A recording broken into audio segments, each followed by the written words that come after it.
So talent, it does not decide outcomes. Timing does.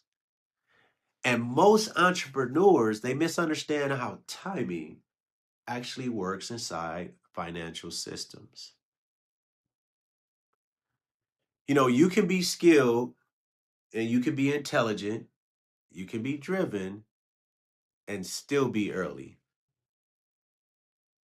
And when you're early, the system doesn't reward you, it protects itself.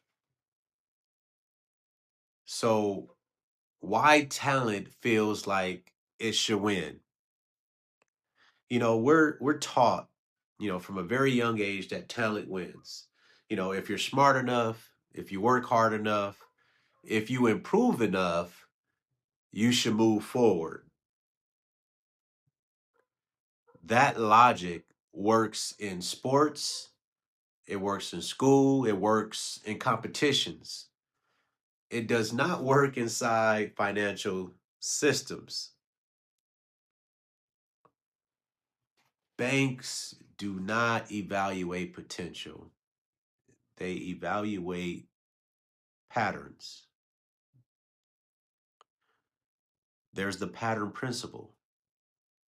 Financial systems reward demonstrated stability over demonstrated skill.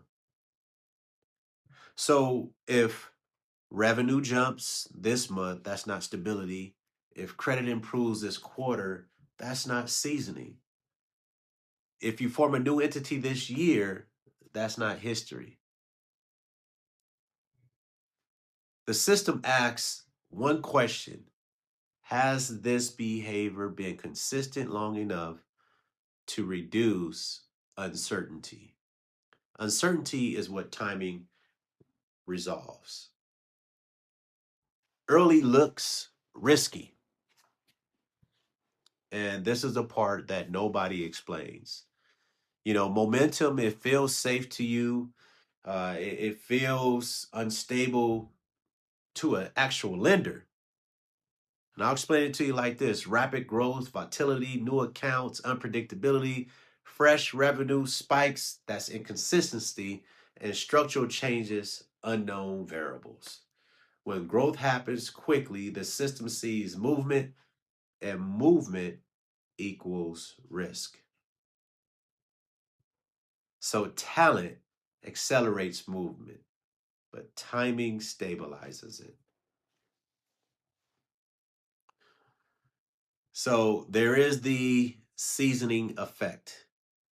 There's something called seasoning, and it's not talked about publicly, but it's built into underwriting logic. For example, 6 months proves behavior, 12 months proves patterns, 24 months proves durability. Time turns activity into history, and history reduces risk. That's why timing matters more than talent. So, why smart people miscalculate timing? Smart entrepreneurs, they often move too fast, not because they're reckless, but because they're confident. They improve something and assume the system updates instantly, and it doesn't. You know, Systems, they lag, data cycles lag, behavior tracking lags. You might know you've changed, the system doesn't know it yet.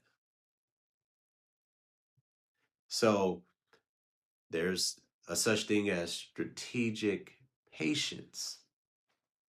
Strategic patience isn't hesitation, it's leverage.